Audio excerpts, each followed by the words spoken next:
Welcome to today's episode, where we delve into the vital role of engineering in preserving our planet's most crucial resources, water and air. We are honored to have Dr. Yves Comeau with us, a vanguard in the field of environmental engineering from Polytechnique, Montréal. Dr. Comeau's groundbreaking research in wastewater treatment and his commitment to reducing environmental impacts positions him at the forefront of efforts to tackle global water quality challenges. Join us as we explore the innovative technologies and strategies that are shaping the future of our water systems. Hi, everyone, and welcome to a new episode of Step T with El Sayed. Today is a very special day for me because I am meeting a very special person to me. This person, I met him when I first came to Canada about maybe a year or so in one of the conferences. And I don't know how that happened. He saw something on me.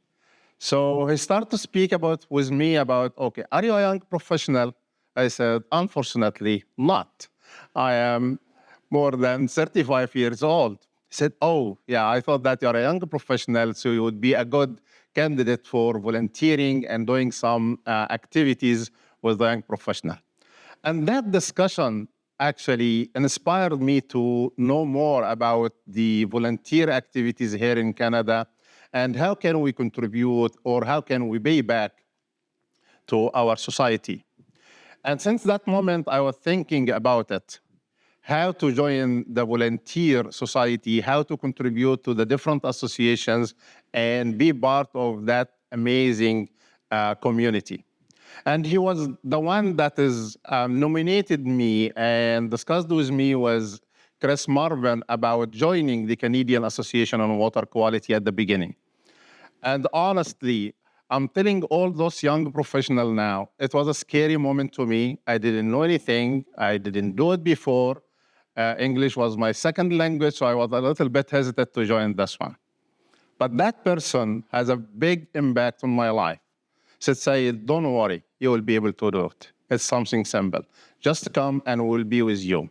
So a big thank to our guest today for that kind of encouragement. Otherwise, I wouldn't be sitting in the Canadian Association on Water Quality board member and graduating from that to be one day a president of that association. Our guest today is Dr. Yves Comeau. How are you doing, Dr. Comeau? I'm doing very well. Thank you, Al Sayed. And I'm very pleased that you volunteered such a long time ago. In fact, I forgot the details of this event. I don't forget it because it was like a moment for me to think about it. It was like, I remember it was in Hamilton during one of those central CWQ conferences, and we had that chat. So, and then you actually inspired me to join the association. Well, I'm very glad I did inspire you because not only have you become the director of the association, but then a VP and then a president, and you are still a president for a few more days, and then passing on your passion. And something that always distinguished you was your involvement. You were there at every board meeting and being present and active, and very energetic and very active in recruiting young water professionals. And thanks to you, the young water professionals in Canada have got very much of activity at the international level as well, organizing a conference locally in Toronto and spreading it across Canada. So thanks to your contributions and to the legacy that you're leaving. Thank you so much. Yes, really great. Yeah, actually, without those encouragement from the expert people like you and Chris Marvin and Mike and the other people, I think that the young generation wouldn't take that step forward without kind of support. But I want to know, and people want to know more about Yves. Who's Yves? Well, I'm Yves Comeau. By the way, my name is pronounced Yves. Those are in my first name. It's a French name. So there are 4 letters and 2 are silent. So you pronounce my name like Steve without the ST. So Yves, it is a French name. And Comeau is spelled Comeau, but you pronounce it Comeau. Again, French name. So Yves Comeau. And so who am I? I'm a civil engineer. So my interest was in biology and nature and the environment. And so I started I saw environmental engineering, that was in civil engineering at Polytechnique, Montréal, where I did my undergrad studies. And then I worked for 2 years and then thought that I needed to get more information. So, and for my grad studies, so I went to do a master and a PhD at the University of British Columbia, and working on biological nutrient removal, which joined my interest of biology, nature, science, and wastewater treatment as to protect the environment and in the important field of water quality. And then after that, I did the postdoc in soil irradiation, soil bioirradiation, while I was a professor at the University of Quebec in Montreal. And since 1992, I've been a professor at Polytechnique Montreal.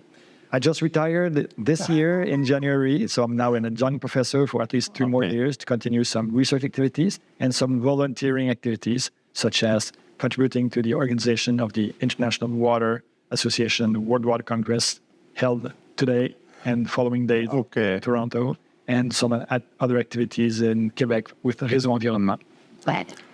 Aside from your professional, because this is maybe some of those information about your professional level, people know about it, but want to know more about Yves himself, your childhood. You're starting thinking about the environmental. How was your childhood? How was your high school days? Well, something that we did with my parents was go to nature, like hiking and going to the beach in South Carolina and the other places along the East Coast. And so I was always interested in nature and animals and plants and birds in particular. So I kept this interest throughout my life, and finding a profession where I could work with passion. I like music also. I played piano for a number of years.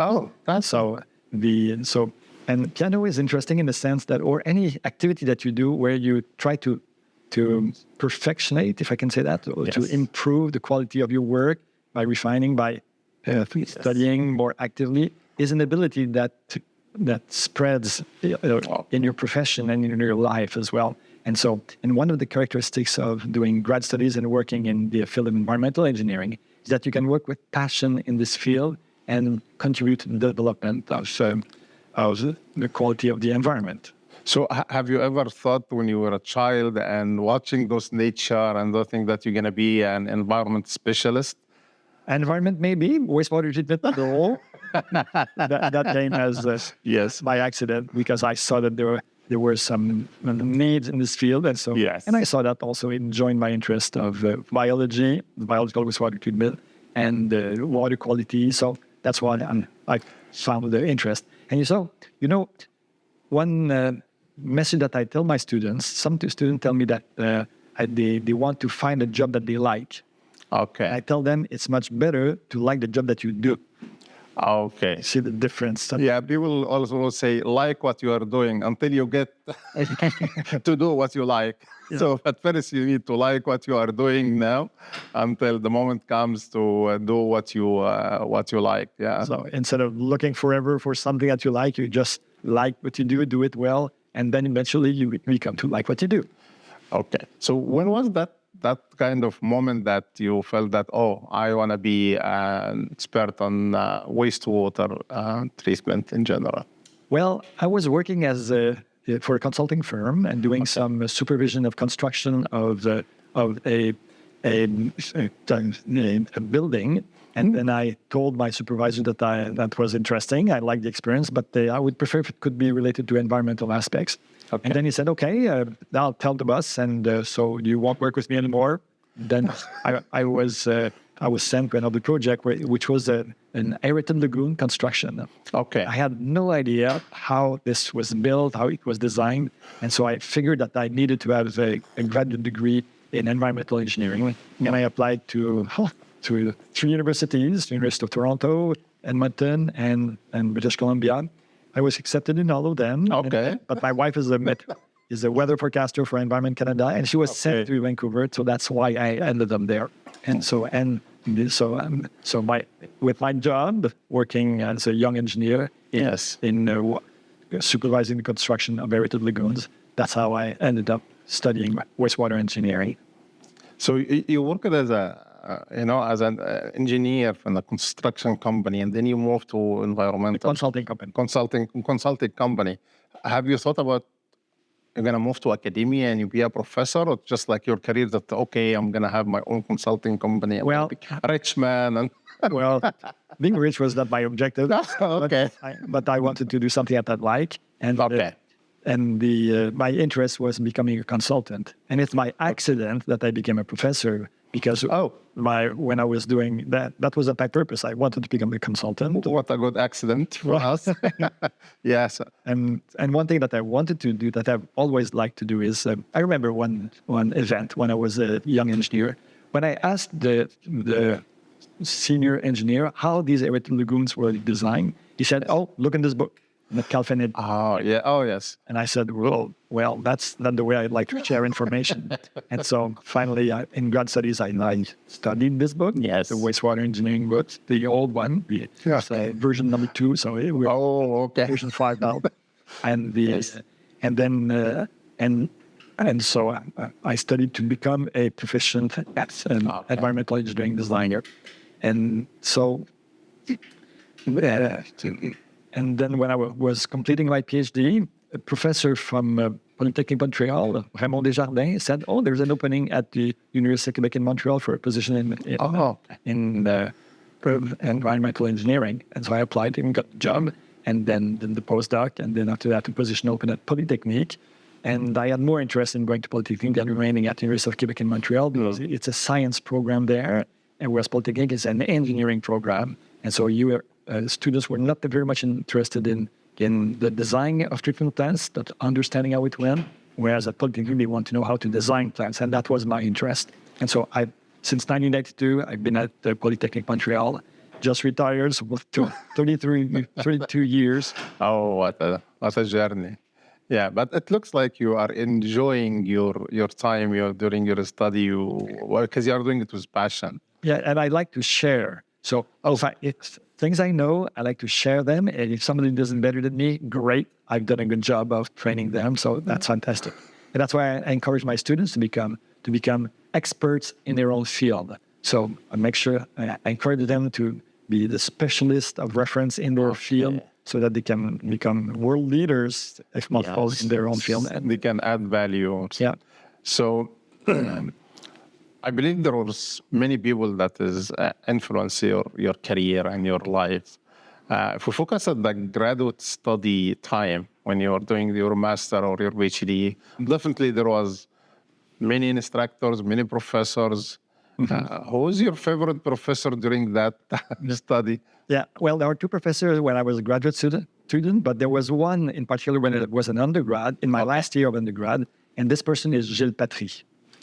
Gilles Patry was a temporary professor at Polytechnique Montreal. He was hired because two professors were working in Africa and they were going to come back later. But he taught, and the way he taught, the structure, the way he presented his material being very structured, and the exercises we had to do to understand the processes, I very much like his approach, and he's been a reference. And Gilles Patry, after when the professors came back, he went to University of McMaster, stayed there for a number of years, then went back to University of Ottawa, became a rector of the university. Okay. And he has had a brilliant career. So he's the professor that influenced me most when I was an undergrad student.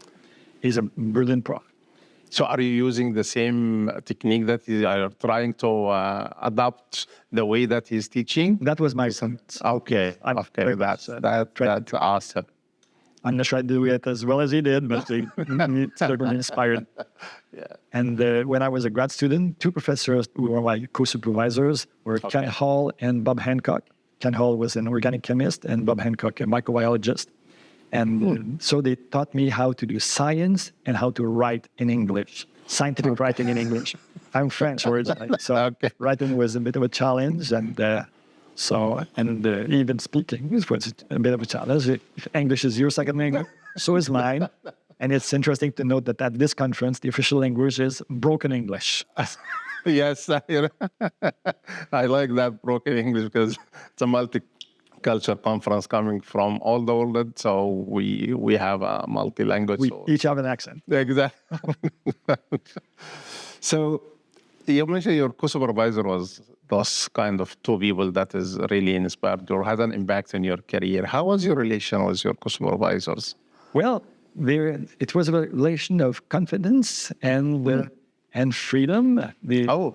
So they let me do what I thought was interesting. So they encouraged me to do some research, literature review, but they never pushed me. They just wanted me to become a good student, professional eventually, and that clicked for me. So I like this freedom and the way. I remember Bob Ngaki is one of the top-notch microbiologists in the world. Okay. And this guy had no time for me. When I would meet him, I knew I had some microbiology problem. So I had some phenomena I couldn't explain. And I like to understand, find the why and the how. And so I went to meet him. And I remember he said, "What's up?" And so this guy, 6'4", Okay. and athletic guy. Basketball player? Or? Well, he was a swimmer on the team of Australia. So very fit guy, and but very intense scientifically. And so he didn't have much time, so I had to really, and the way he spoke to me, like he was looking at me so intensely, that I had the impression that he was reading in my mind rather than listening to my words. So, and would correct me, and I learned some rigor in the way I learned to communicate with him. So he was very helpful. And then when I asked him some information about phenomena I observed, which had an incredible reference in his mind, and so he would look through his files and find information pertinent. So he was very instrumental in the success of my master and PhD. And there was one more person that was very influential, is Bill Oldham. This guy was recruited by consultants to help design the Kelowna Wastewater Treatment Plant, which was an enhanced biological phosphorus removal plant with James Barnard, James Barnard from South Africa. And so we had brought James Barnard from South Africa, helped with consultants to design this plant, and he had a pilot plant that were at UBC to study these phenomena. And so I was involved with the work at that pilot plant to understand better this mechanism of enhanced phosphorus removal. Enhanced phosphorus removal that became enhanced biological phosphorus removal. At the time, there was a discussion, is it physical, biological? Yeah. So physical, chemical.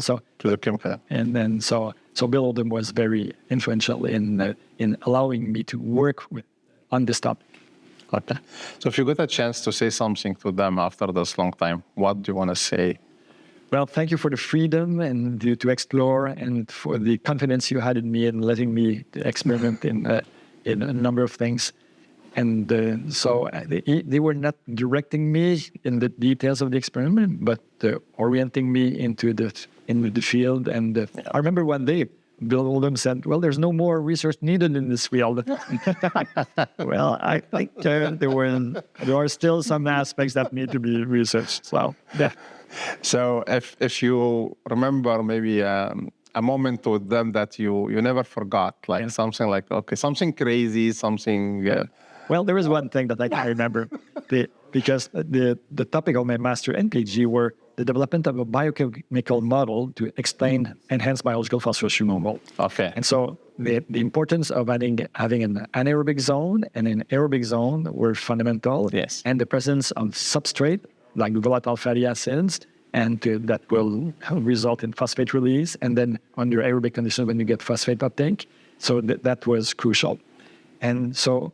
But he was not completely convinced at the time that this was really the mechanism. And I said, well, in the literature, when you have these conditions of where you favor the anaerobic zone, removing oxygen, removing nitrate, you do get this phenomenon. And then he said, well, your model doesn't work, because in the anaerobic zone, we get phosphate uptake rather than release. I said, what?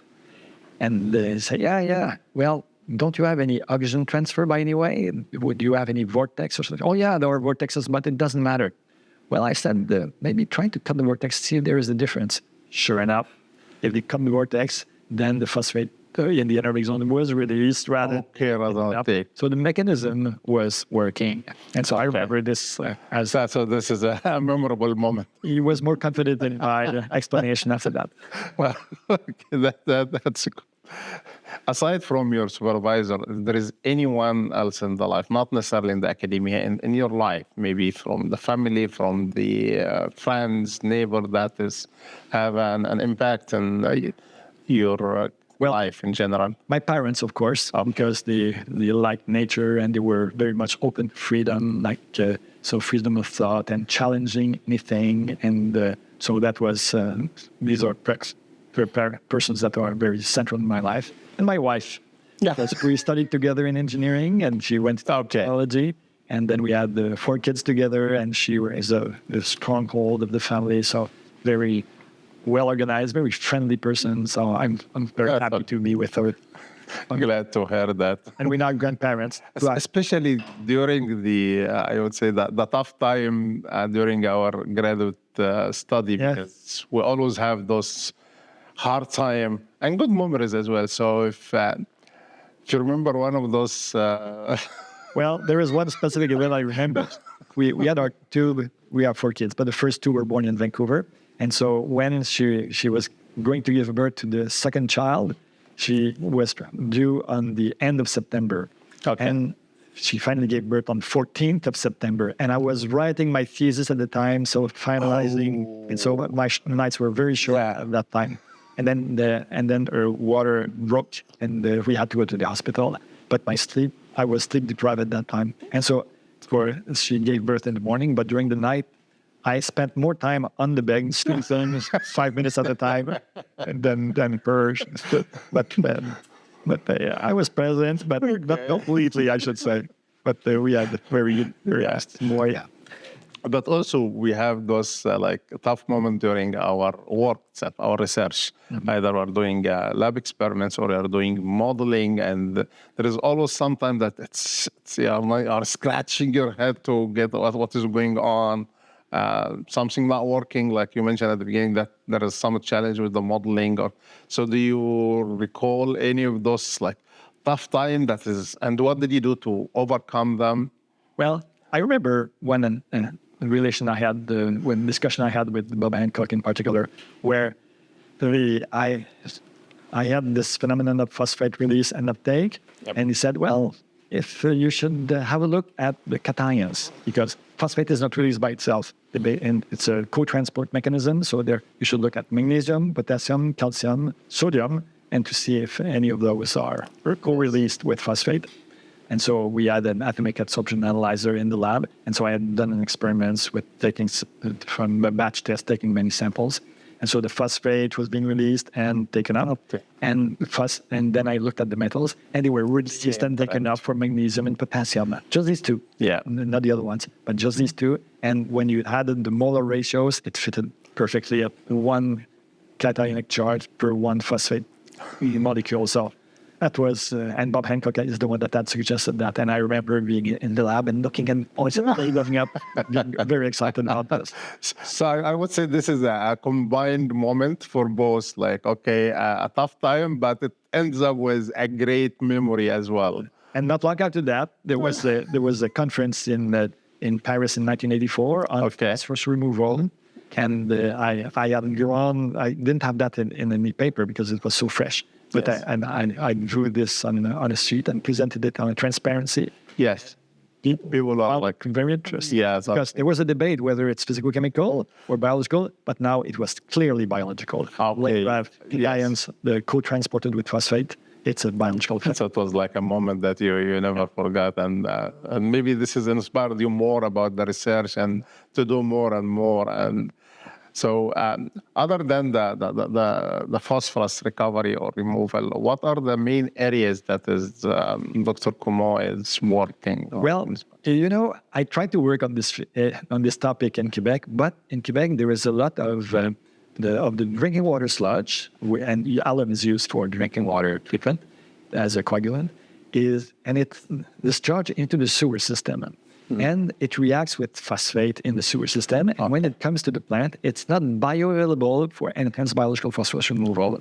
We studied it in a number of plants in Quebec, and there is minimal EBPR taking place, but not very much. So I work on other aspects related to phosphorus removal by physical-chemical processes with hydroxyapatite in particular, with steel slag in passive systems, and also working with aerated lagoons, because there are the 2/3 of the plants in Quebec are aerated lagoons. And so the dynamics of nitrification and of sludge accumulation in particular is becoming more and more critical. These plants have more than 20, 30 years sometimes, and so sludge has accumulated, and emptying them is very costly. So we do a number of aspects of this topic. Yeah, we had some discussion recently about the lagoon and the aerated lagoon, and we were worried about the nitrous oxide emission from those lagoons. Yep. So contaminants of emerging concerns is also an area that I've touched a little bit, not very much, but a little bit with colleagues. And so that's where I collaborate with other people when I work on a topic that is a bit newer. And my expertise of a postdoc is working on soil bioremediation becomes useful because organic chemistry is needed for this kind. So it's like, I can see it's like a diverse areas, because contaminant of concern. So what type of contaminant of concern you are focused on? Well, pharmaceuticals in particular, the healthcare products and the skincare products and but also microplastics. Okay. And the PFAS. So how do you see, because nowadays the PFAS, when we talk about anybody, it's everybody like PFAS, so it's everywhere. How do you see that challenge? It's difficult because if you take them out of water, they go into the sludge. What do you do with that sludge? It's contaminated with PFAS. Send them in the landfill. Well, in the landfill, it will migrate and you'll find it in leachate and it comes back to the environment. So it's a big challenge. And so there are a few techniques that are available. And if you want to destroy PFAS, there are electrochemical processes. Thermal is definitely a good one. It's expensive, but it's a technique that works.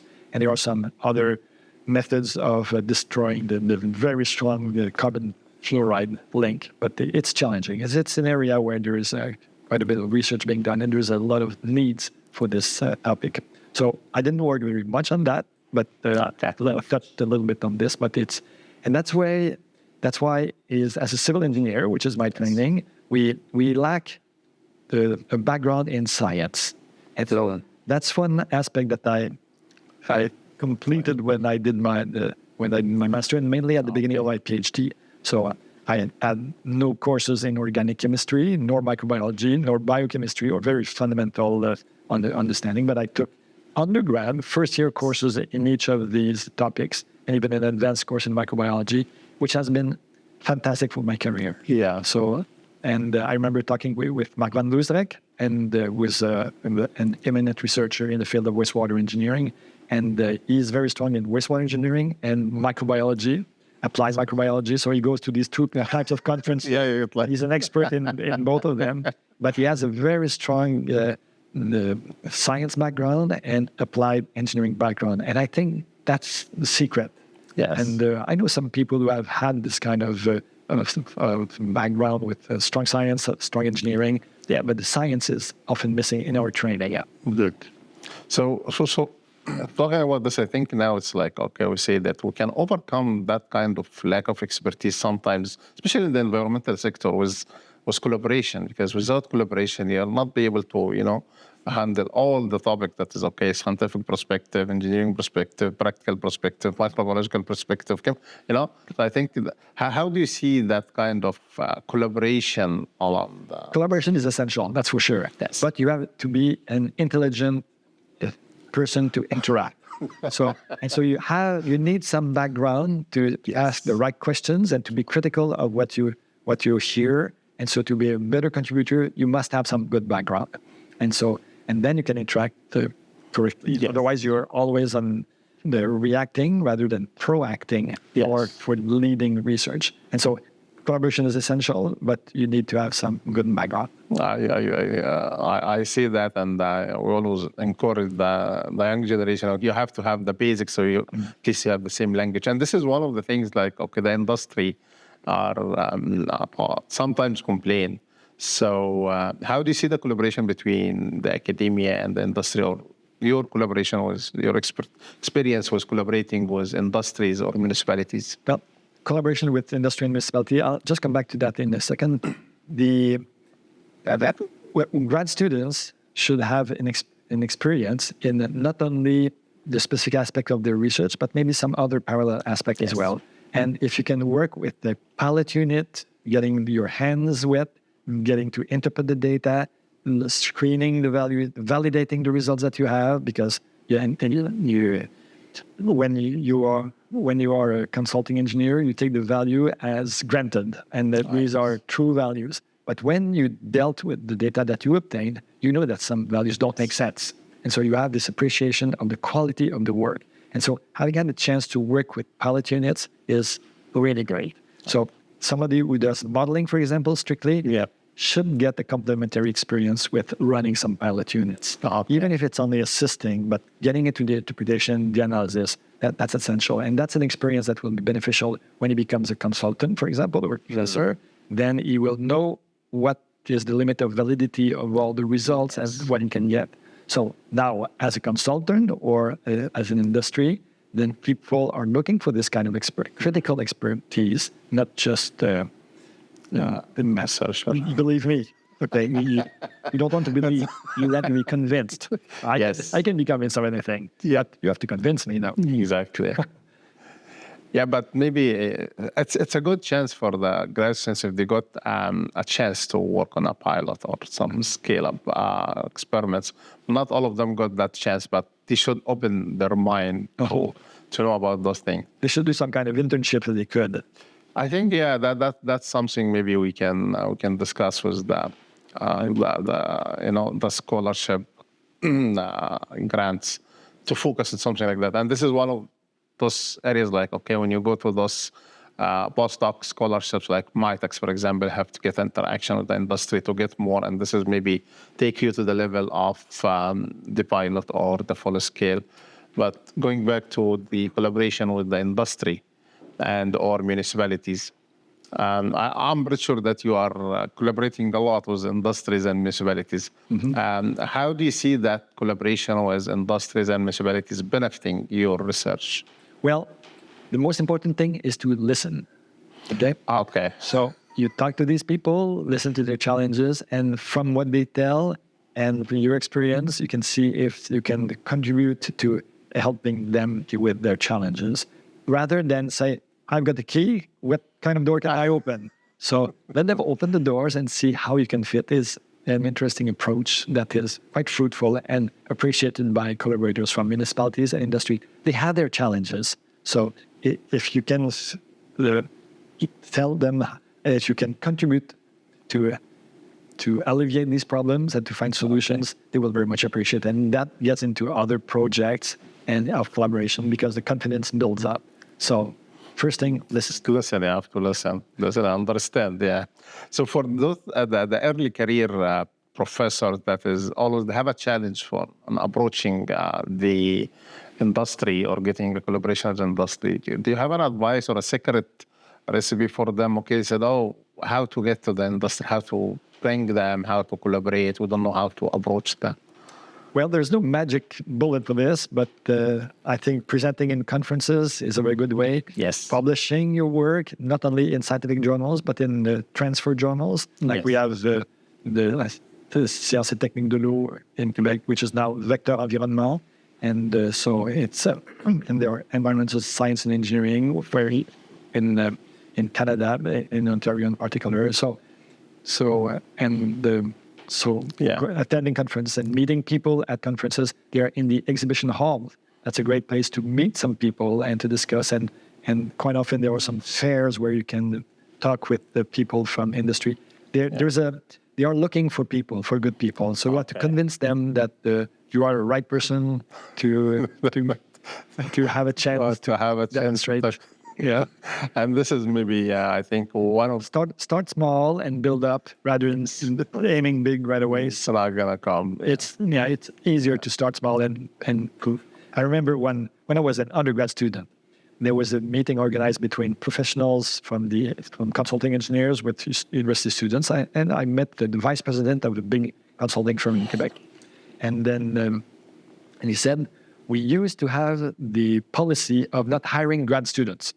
We just wanted to have undergrad students with a good training, and then we would shape them to our needs and let them become proficient and make a nice career. And then one year, we had this guy who didn't have a graduate degree, so we hired him. And then after 1 year, he was very efficient. Like he had become very efficient faster than the others. And that's when he told us that he had the graduate degree. And then they changed their policy, and they said, if we have good grad students, we will hire. Okay. That's a little bit weird policy on those back days. That was in the 70s. Okay, yeah. So I think it has changed since. But at that time, they didn't feel that they needed any grad students. And you could probably argue the same with PhDs now. And that was masters at the time. So now PhDs. And yeah, sometimes PhDs is like that. I'm facing that issue, like, oh, that were overqualified. So, okay, for entering a job in the industry. Yeah, and sometimes they are underqualified in some aspects. So that's why when you are a grad student, you just remain humble and start small, do well, and then you will build up. Yeah. So I know that as a professor, we are wearing multiple hats. Mm-hmm. So which hat do you prefer more? So what is your favorite part of being a professor? Like, okay, we have the research, the teaching, the service, and even admin level. So which part is the favorite part for you as a professor? Well, I have 3 hats, and they are of similar size, I should say. Oh, okay. I like very much research because it's very stimulating, and that you feel that there is a sense of the work that you do, that you can contribute. So I like this aspect very much, and it gives me a reason to interact with industry and with associations, and to do some volunteering work with the CWQ and other associations. And Wastewater, Water Environment Federation, International Water Associations are my main the places where I interact. And of course, I like teaching too, because that's where the best way to learn is to teach, because you have to organize your ideas, make them structured, transfer that, be challenged by students who don't understand what you teach first, and to correct that and becoming better. You get to know better your area. So it's a great way to learn how to teach. So I love that very much too. So, but if we want to rank them, the 3 hats, which one? Well, research, teaching, community service, but they're quite close. They are, okay. Because theoretically it's 40%, 20%. So it's like the service. I know that many professors put this at the last end, we want to focus more on research, or they love teaching. But I think it's a very unique to find someone like you, putting the 3 hats are equal to some extent. So well, maybe if I had to name percentages, how about 50, 30, 20? And it's not quite equal, but 50 research, 30 community service, 20 teaching, or the way around. Okay. 30 teaching, 20 community service. Okay, so it looks like you're enjoying your work as a professor, but people thought that it's all time. It's like it's a rosy time. So every time it's just there are always challenges. Yeah. What are the main challenges for you being a professor? Finding time to do all I want to do. That's always a challenge. And being a parent as well, because it's good to be that I have to spend time with my family, and I have 4 kids. So my wife is great. And I was the trainer. They played soccer for each of them, and I was the trainer for each of their team. It's not competitive teams. It's just local teams. I can imagine, because I have 4 kids as well. And my son is playing soccer to some extent at a competitive level. So I can understand the commitment that is needed when you have a kid that has a sport or athlete activities. So how do you make that balance? Well, I share with my wife. and so thank you to your wife. Oh, yes. And with some family friends as well. So I remembered sometimes where I was coaching my daughter, and so we would go together to a place. And then the other one would go with my wife to another game somewhere else. And the third one would go to another place with friends. So there were some busy times. And this was not competitive soccer. It was just leisure soccer. So with this busy life, do you have time for your hobbies? Yes, of course. And I think it's a balance in life. And I like to do sports. Okay. And so I cycled to work. Okay. And in Montreal, in the wintertime, the day I found studded tires, I decided to cycle all the way. Because on ice, it's really magical. It works really well. And so I was scared to cycle too far in the wintertime. But with studded tires, then that's when I started cycling all year round. So now we know that Yves is cycling and playing piano. Yes. Okay. This is two great hobbies. And in the summertime, we like hiking. Okay. Wintertime, cross-country skiing.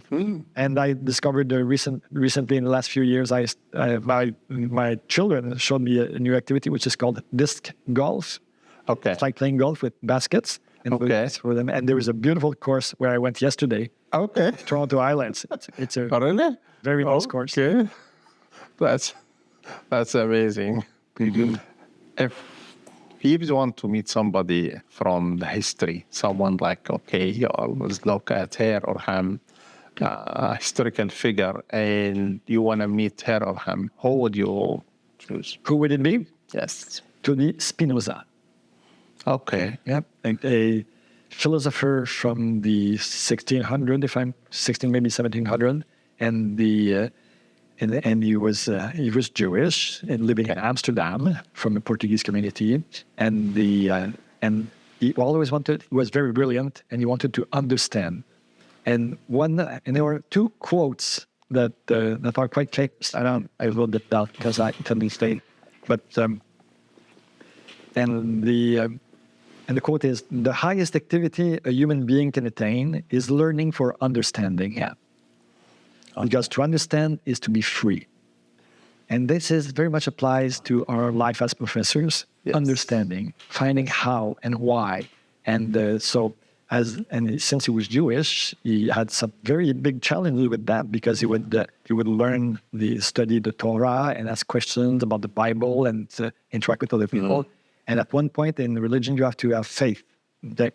But he challenged that and tried to understand and found some contradictions. And so he was excommunicated eventually from his community. And he was almost murdered. So he was very influential. But his writings have influenced philosopher Einstein, for example, who said God doesn't play with dice. Okay, so that's inspired from Spinoza. And so there is another saying, which relates to the activity of our students. And if you want to be different from the past, study the past. So if you do a literature review, that's your way of becoming the intention of what people have done for you. Instead of having to repeat what has been done, well, you study the past, and then you will become much more aware of what has been done and be able to define what needs to be done. Okay. So encouraging students to do literature review and publishing them, ideally, is a very good exercise. And that's one thing I did when I did my master and started my PhD. So I like that, encouraging students to do their literature review. And that brings me to the thing like, okay, what are the criteria that you are looking for when you are recruiting a student? Well, good marks is a proof of their abilities to concentrate on the topic and do well. So being able to do something well and to get involved is something that I look for. And one key thing I'd like to try to find is passion. Okay. If they can work with passion in the field that interests them. And working in the environmental engineering field is a field where you have, well, in my career, I've had 50% men, 50% women. So there's a lot of women are attracted to environmental engineering. And so that, because they do it not for money as the first motivation, but for passion. They want to bring something to the community. And one definition of environmental engineering that I like is saving mankind from itself. So you have the troublemaker. Yeah. So that's inspiring. Yes. I think and so environmental engineers come to the field not to become rich. Okay. Very few. They do that for passion. They want to serve the environment and society. So how to measure the passion for a student that is contacting you or applying?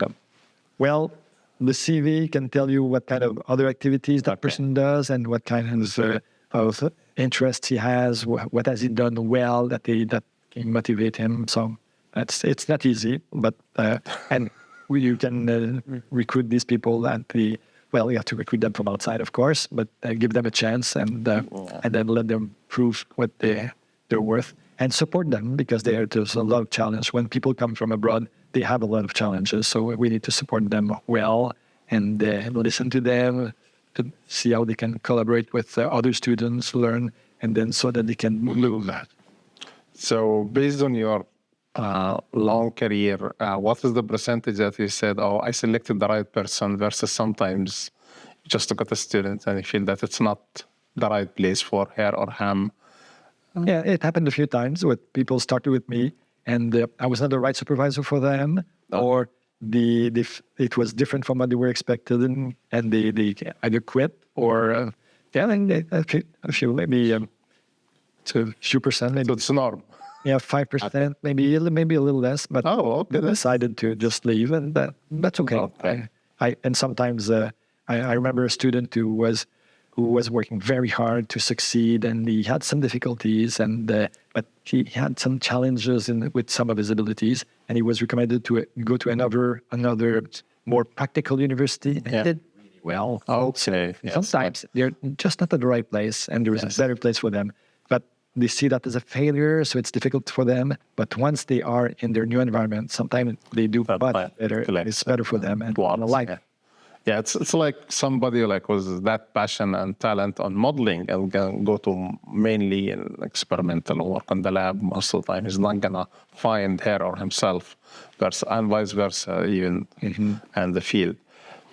You recruited the students and you have the first meeting with her or him in your office, and you're gonna give them a direction or advice. What would you advise them, or to tell them how to better use their graduate study time? Well, looking at the goal, why do you study here? What's your interest? Where do you see yourself in 10 years from now? Okay, that's one question I ask to my students quite often. And so they stand back and think about it and say, I don't know. Well, maybe I'd like to do this and that. And I said, well, if you want to become a consultant or a university professor, here are what you should do and what you can't do, and try to gain some experience. And sometimes I encourage them to take some courses that are outside of their main curriculum, so that they can become more proficient in what they would like to do, and to do some other side activities and volunteering. Like you do that with your students, like encourage them to volunteer to come to do some podcasts, for example. And so then these people are here rather than doing other things with their family or with their studies, and it's a very good experience. And so these kinds of experiences are not in a standard CV, but they stand out in interviews, for example, and people appreciate that. So getting involved, and just because it's what needs to be done, but because you find an interest in it and that you do it well. Doing things well is very useful. Okay, awesome. So you have those two students, and one said, okay, I want to go to academia. And the other said, I want to go to industry. So what would you tell to that student that is doing her or his PhD, that is aiming to go to the academia, how she or he can better use that time or prepare themselves for their career? Well, the first thing I tell all my students is to look at the website, the Illustrated Guide to a PhD. Okay. I'm not sure if you're familiar with this, but I invite you to have a look at it. Yeah, I will. It looks at it draws. There's a big circle of knowledge. Okay. And when you do elementary school, you know a little bit of the general information, a small circle in that. After high school, you know a larger circle of this. When you go to an university degree, then in an area, you get some specialization. And when you can go to grad studies, you can push to the limit of knowledge in that specific area. When you keep pushing on this, eventually you can, and you do some research, contribute to new findings, and you can push the limit there. And if you look at this little lip that you made in the field of knowledge, and for you it looks like a big contribution, but when you look back, it's just one dot. And that's the way science evolves. Small increments of good research that allows to push the limit of knowledge. So, and that's fine. So keep pushing and keep contributing. So be modest, appreciate what all the predecessors have done and what remains to be done, and we collaborate with people. So realizing, making the students realize that their contribution is important, but it's relatively small in the global area of scientific knowledge. So if someone wants to become a university professor rather than a consultant, for example, well, if you this person must have fun in investigating and finding scientific hypotheses and testing them and finding original aspects to look at. So you need to know the literature well to be able to become a good scientific professor, and have some scientific contributions. So make sure that you know your field well, and you do some literature reviews and publish them and get to experiment. And it's only 15% about that of the PhDs that become professors, maybe a little less over the time because the percentage becomes lower and lower all the time. But and that's okay, because if you look at people who do research in consulting firms in the United States, for example, most of them have PhDs and they do really great work. So consulting, that's what I was going to become myself. And in Europe, you have even the PhDs in Denmark and the Scandinavian countries. Some PhDs are operating treatment plants, and they do fantastic works that are unique, and they are energy positive plants because they're open and they are knowledgeable and ready to try things that people who don't have as much background wouldn't hesitate and would not be ready to do. But with knowledge, it allows them to be at the limit of knowledge to apply original ideas. Let me think like a student at that time. That's a nice advice. I will take it. It's an advice. But how to build my CV? So when I apply for a job, I can at least go to the interview. So what are the criteria that is needed in my CV rather than my own knowledge that I know I contributed? But I want to also build my CV for this. Well, get a diverse experience in your lab work, in the community service that you do, volunteering work that you do. And so it shows your motivation, your interest, rather than just working a certain number of hours and then going back to your business. And so you have to show your motivation and your passion, if possible, in any way that suits you.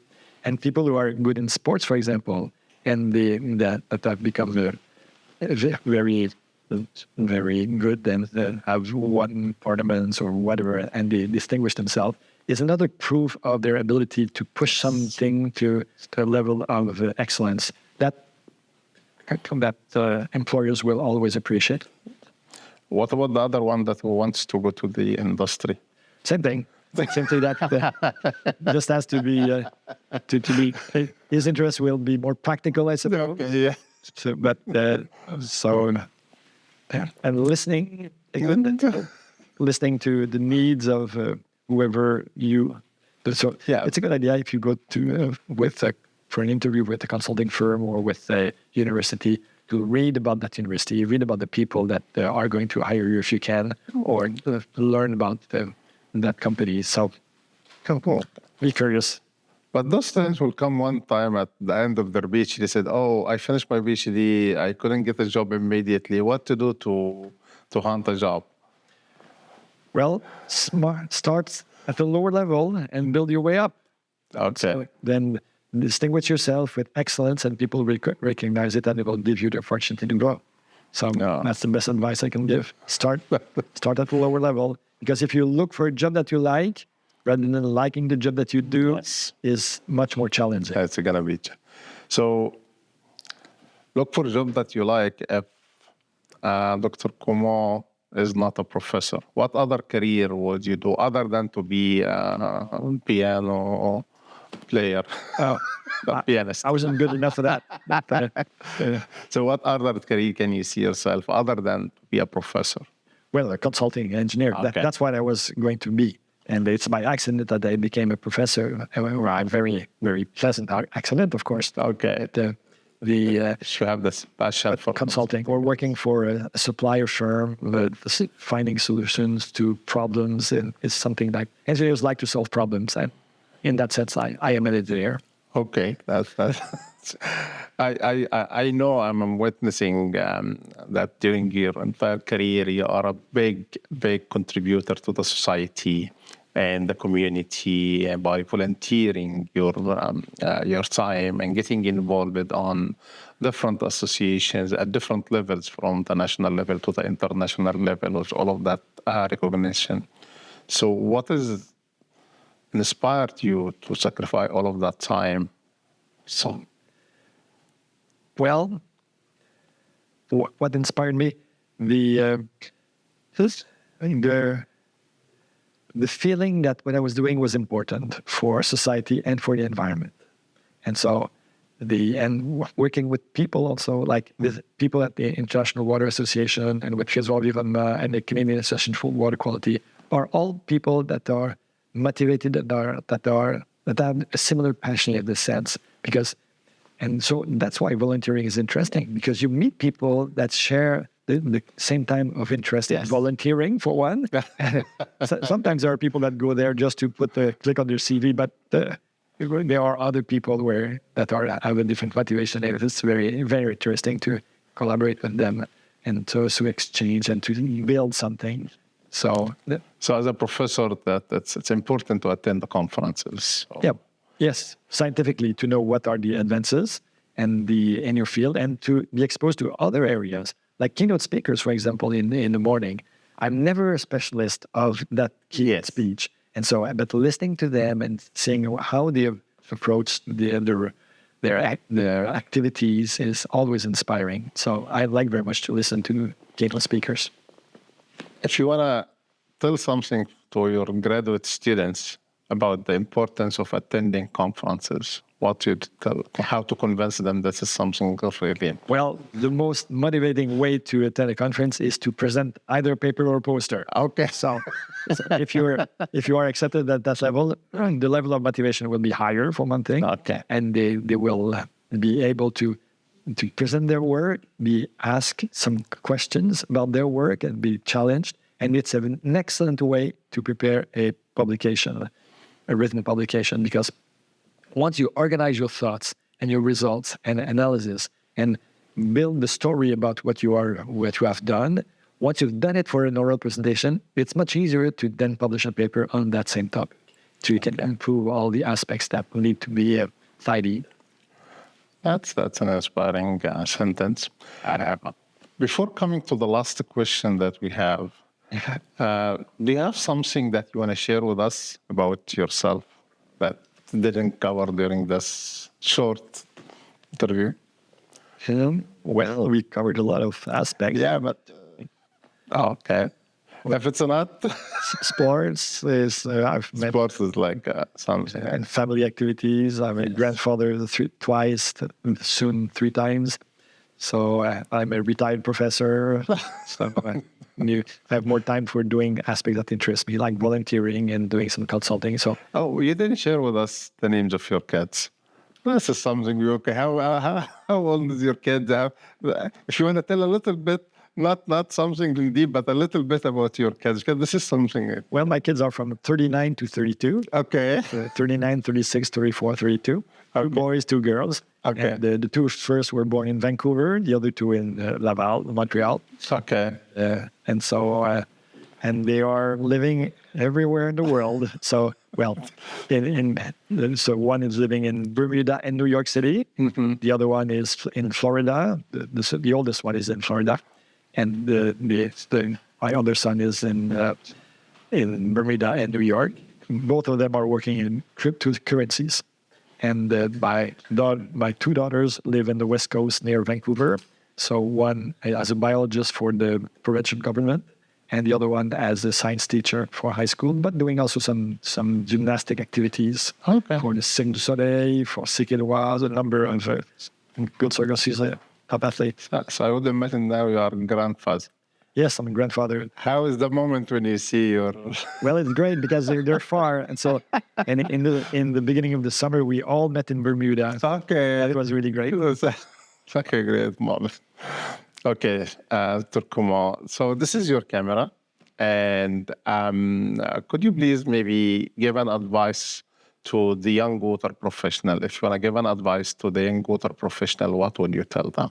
As an advice, I would say that be aware of all the big challenges that face human society with climate change, with the population on the planet, the resources that are being challenged from all kinds of pressure. So the challenges are big and your contribution is important. So do your best to contribute as best as you can during your professional career. That's a great message to young professionals. I echo what you said. Thank you so much, Dr. Comeau, for being one of our guests today. It was really a pleasure talking to you as always. So thank you so much. Thank you, Sayed. Thank you. Thank you for organizing this. Thank you so much, everyone. And I'm sure that you enjoyed that episode of the podcast and looking forward to seeing you on another podcast. So please stay tuned for the coming episodes. See you later.